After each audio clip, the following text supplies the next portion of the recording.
So let us quickly look at another example with a pulley this time in it, but it is somewhat related to the previous example.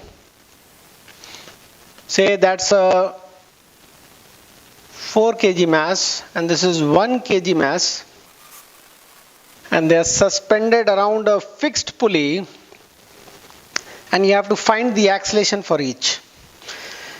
Now how to do that? We'll have to find the net force on this body, net force on that body, and get the acceleration. So first we'll guess the direction of acceleration as precisely as we can. And our guess is that the 4 kg mass will be going down because it is heavier, and the 1 kg will be lifted up because of the weight of the 4 kg. Now next is, what would be the acceleration if I call this as mass 1 and this as mass 2, then what will be the relation between acceleration A1 and A2? So we have done our constraints. Whatever are the masses, it is immaterial. Your A1 is going to be equal to A2 in magnitude, and let us call it as A. So we have done that earlier in the constraints. It goes x down, it has to go x up. So we have done away, using our constraints, we have done away with an extra variable A1 and A2 as a single variable A. So that reduces our number of equations required. A is the acceleration what we want. Now we have to see the net force on a given body. Let us take the first body. So what are the forces on it? I'm going to draw right over here the forces. Tension is going to pull it. Tension is going to pull the body up. Weight of the body is, the earth is going to pull the body down. Weight of the body is trying to make it go down. And in the string we'll put both the ends TT. This is again a stretched piece. Again TT, because we are assuming there is no friction across the pulley. If there is friction, then this T will not be as big as that T. So that is not given. So it's a frictionless pulley. It may not be massless pulley, but it is frictionless. May not be massless. In this fixed pulley may not be massless. I'll discuss this. You may very well understand the mass is being borne by the wall. Friction is going to affect the tension, so it is frictionless. This one is, hence T this side is equal to T that side. So what's the equation over here and what's the equation over here? Here the net forces, so if I draw the body separately, you have M1G down and T up. That's the net force in the body. So the net force M1G minus T, that's the net downward force, is the downward acceleration, say A, mass times M1 times A. What about this one? The net force on the body, again, you have a T up and you have M2G down. Who is winning? T is winning because it is going up. So we have T minus M2G. That's the net force on this body. T up, M2G down. Only this much. This doesn't feel that force. This doesn't feel that force. Whatever is the contact force is what it is feeling, and the gravitational pull. So the gravitational is the non-contact one, and the rest is only contact force. So T minus M2G is the net force. And the law says that the net force is proportional to the mass of the body and acceleration into the acceleration of the body. So it is equal to mass of the body into acceleration of the body, that is upwards this time. So this is the magnitudes we are writing. This is not a vector equation. This is the magnitudes what we have written because we have resolved it in a line. So it's the same acceleration as this one in magnitude. So what we get is, this is upward, this force is upward, this is downward, this acceleration is downward, that force is downward. We can eliminate T by adding equation many a times. You just add the equation, it gets eliminated. If you have a 2T and a T somewhere, you just double one equation and add it and try to eliminate T. So we don't, nobody asked how much is the tension, so we are going to eliminate that, and what we get is M1G minus M2G is equal to M1 plus M2A. So the acceleration is going to be M1 minus M2 G upon M1 plus M2. Now then, once I've got the answer in terms of M's and G, I will place my values, which was 4 and 1, and get the acceleration. It was 4 minus 1 upon 4 plus 1 into G is equal to your 10. So what we get over here is 6 meter per second square.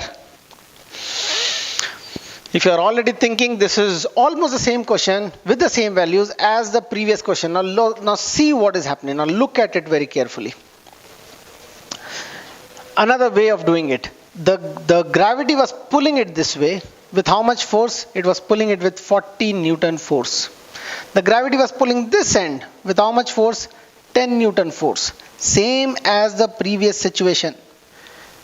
You had a block, you had another block, you had to pull this side with 40 Newton, you had to pull that side with 10 Newton. I gave the same values. This was 4 kg, this was 1 kg.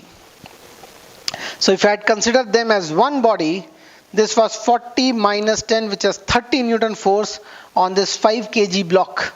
So your acceleration was equal to 30 by 5. That is what we are getting over here also. So here in fact this pulley is just making the directions different from this, but if we straighten out the string, it's the same situation.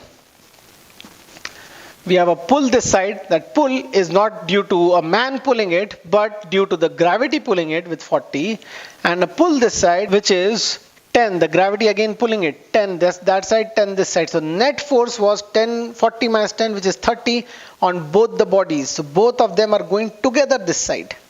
So here this side in a straight line was convenient, was easy to imagine, but here one is going down, one is going up. So we did not solve it in one, but we could have equated this situation to this and we could have solved it. That's a shortcut you can say in such cases. But whenever there is a scope of an error, movable pulleys and other things are involved, don't go by this. You do the way it has been done, mass by mass, and don't try to engulf all the masses as a single mass and do it. Now as mass by mass, the preferred way, this is the preferred way, this is the preferred way, not this, not this. This you can do in simple cases, and once you have a lot of confidence, you can start doing this in little complicated cases also. But this is the way right now to go about, and you don't write the numbers initially. Have a habit of solving in variables, because once you get the answer, we are going to analyze the answer. We are going to analyze and see whether the answer tells us the story of the situation and it is aligned to the situation or not, whether it correctly depicts the situation or not. Had M1 been equal to M2, had it been equal to M2, all our equations will remain same. Had it been equal to M2, I know that nothing, no body will be going up or down. Both will be staying together as it is, staying in the place it is. Both would be stationary. So if I put M1 is equal to M2 in our final answer, what do we get? M1 minus M2 gives us 0. That is exactly what we were expecting. So this is giving me some confidence that this is the right answer. Now, if M1 was greater than M2, what will happen? This will go down in the direction of acceleration, what we have assumed. So when M1 is greater than M2, we are getting a positive acceleration, and we had assumed the acceleration downward this side, upward that side. So we are getting a positive answer. Had M2 been greater than M1, our acceleration would have come opposite to the equations what we have made. It would have come opposite. So if M2 was greater than M1, this would have come as a negative answer, which tells that yes, the direction of acceleration what we consider, what we thought right was wrong, and it is the other way. So when we have an answer in this format, we have a good understanding of the situation and a verification that we have solved it right or not. Particularly the denominator is M1 plus M2. Your denominator is never becoming 0. So your acceleration in no case, it can become infinity. Add the max, your acceleration can go till G. Say M2 was 0. Say M2 was 0. What happens? This falls like a free body. If this falls like a free body, what will happen? A will become G. What is this equation giving me? If M2 was 0, what happens? This is 0. It becomes M1 by M1. So it becomes G. So very wonderfully, this equation is giving me all the situations which I can imagine and verifying that this answer is right. So this is a very simple case, obviously, but what I am teaching over here is once you get the answer, how to analyze that answer to confirm to yourself that you have got the right answer. So in physics, in this part of the chapter, never ever you will be presenting a wrong answer if you are able to analyze your own answer. As I was doing in constrained motion also, we were trying to vary the theta. We didn't have too much of flexibility over here, but in this part of the chapter we'll have a lot of flexibility, varying the masses, varying the angles, a lot of things we can vary and cross verify. So again, emphasizing on the point, even if simple numbers were given 1 kg and 4 kg and 1 kg, I did not take the numbers. I called the masses as M1 and M2 and I did it. So from where we got this habit of doing like this, if you take up the book Problems in General Physics by I.E. Iridov, then you will see that you will have answers in both formats, in this M1, M2 and G, and in the variable format and the numbers what is given. So this is quite helpful to analyze your answer. So you get the answer in this format, vary the different variables, whatever you can vary, and see whether it confirms with the situation or not.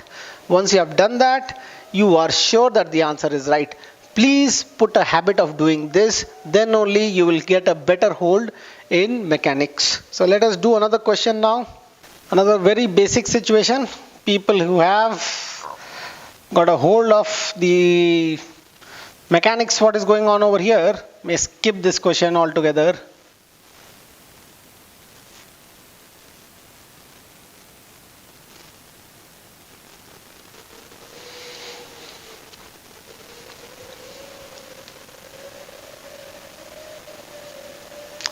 So things are frictionless. This is a fixed platform on which a very massive block is there.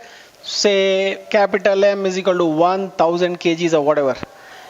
And a very small mass, it's a half a kg or whatever, M is equal to 0.5 kgs. Or say 5 grams for that matter. Now if this situation is there, do you think if this is very massive and this is very light, do you think that this mass is going to go forward, is going to go down? Is there going to be any movement? So what do you think? There is definitely going to be a movement, because a tension force will act. How much ever weak it is, the tension force is going to act, and it is going to be a very weak tension force. It is going to be weaker than the weight of the body. Why? Please tell me. I'll just talk on that. Okay, so those who are trying to skip the question, please don't skip. I'll talk on this part. Tension is weaker than the weight of the body in this case, and why do I say that? So anyways, if there is a tension, this part of the string is in tension. So there will be tension because of the weight. How much ever low weight it is, how much ever small weight it is, there is tension. So that tension will pass on, and hence there will be a forward pull. Now if there is a forward pull on that body,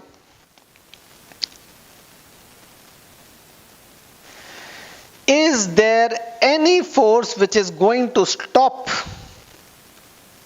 the effects due to this force? Is there any other force in the horizontal direction which can cause the box not to accelerate? There is none.